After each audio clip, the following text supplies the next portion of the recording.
বাংলাদেশের রাজনীতিতে এমন কিছু ঘটতে চলেছে যা অনেকে হয়তো কল্পনাও করেনি।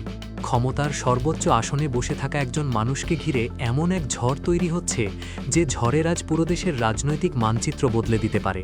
রাষ্ট্রপতি মোহাম্মদ শাহাবুদ্দিন চুপ্পু, হ্যাঁ, চুপ্পু এই নামটাই এখন বাংলাদেশের রাজনীতির সবচেয়ে আলোচিত, সবচেয়ে বিতর্কিত এবং সবচেয়ে বিপজ্জনক নাম হয়ে উঠেছে। আর এই বিপদের ঘণ্টা বাজাচ্ছে কেউ নয়, স্বয়ং জামায়াতে ইসলামী বাংলাদেশ। তারা এমন এক অবস্থান নিয়েছে যেখান থেকে পিছু হটার কোনো পথ নেই, না যা আমাদের জন্য, না শাহাবুদ্দিন চুপ্পুর জন্য। গত কয়েকদিনে যা ঘটেছে তা রীতিমতো চমকে দেওয়ার মতো। জামায়াতে ইসলামীর আমির জামাত প্রথমে শাহাবুদ্দিন চৌধুরীর বিরুদ্ধে বক্তব্য দিয়েছেন, কিন্তু সেই বক্তব্যে সব কিছু বলেননি, এক রহস্যের জাল ছড়িয়ে দিয়েছেন। বলেছেন এমন কিছু কথা যার ভেতরে লুকিয়ে আছে গভীর ইঙ্গিত। সেই ইঙ্গিতের মর্মার্থ হল শাহাবুদ্দিন চুপ্পু অনেক কিছু গোপন করেছেন, অনেক কিছু লুকিয়ে রেখেছেন, এবং সেই গোপন বিষয়গুলো জামাত জানে। এখন প্রশ্ন হলো, কি সেই গোপন বিষয়? কি এমন তথ্য জামাতের কাছে আছে যা প্রকাশ পেলে পুরো দেশ কেঁপে উঠবে? জামাত নিজে বলেছেন তিনি ঘটনার সাক্ষী, তিনি নিজের চোখে দেখেছেন, নিজের কানে শুনেছেন, আর পার্লামেন্ট শুরু হলে তিনি বা জামায়াতের সংসদ সদস্যরা সেই সব কথা জাতির সামনে তুলে ধরবেন।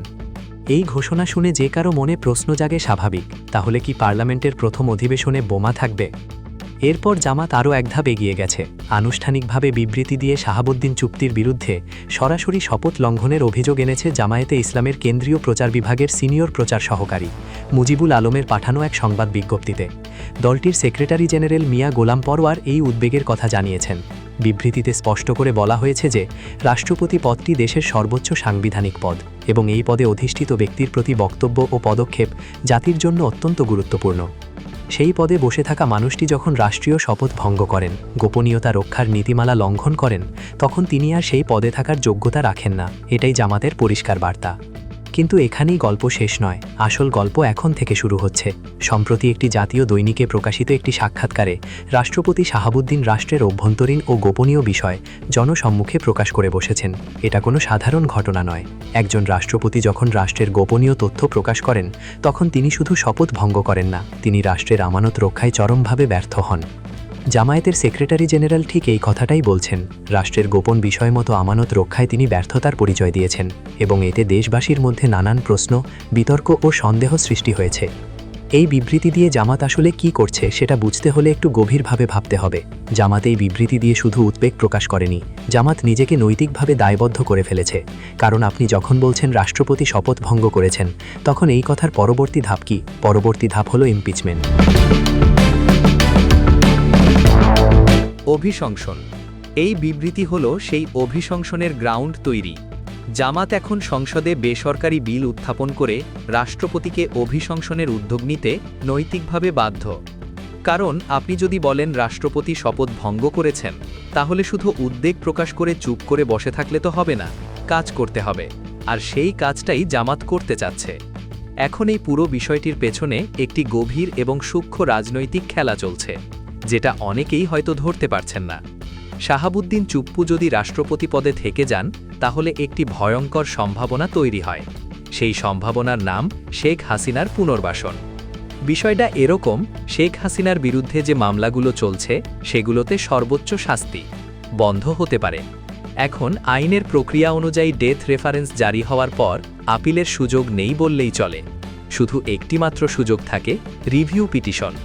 কিন্তু সবকিছুর শেষে একটি পথ খোলা থাকে, সেটা হলো রাষ্ট্রপতির কাছে প্রাণ ভিক্ষা চাওয়া।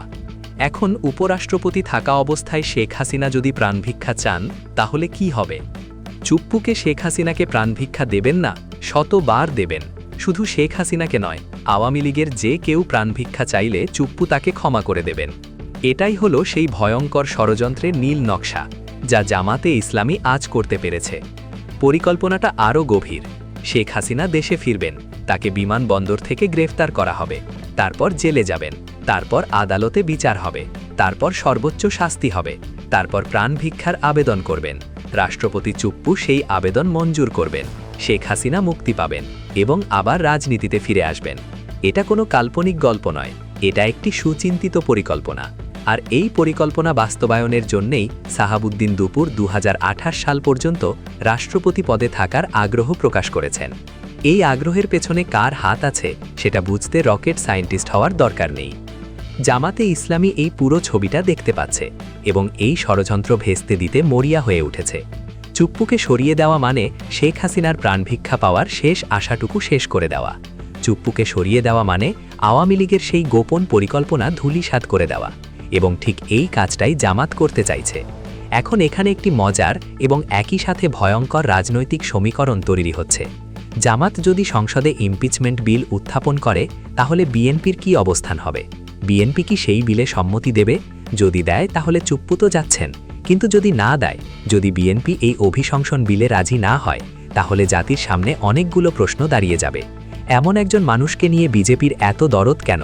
তাহলে কি বিএনপি আসলে বিএনপি, নাকি ভারত পাক আওয়ামী লীগ? বিএনপিও কি ভারতের দালাল?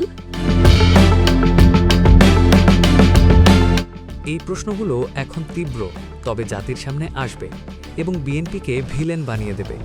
জামাতের এই কৌশলটা যতটা ধারালো ততটাই বুদ্ধিদীপ্ত, কারণ এই পুরো প্রক্রিয়ায় জামাত হবে জুলাই গণ অভ্যুত্থানের প্রজন্মের কাছে।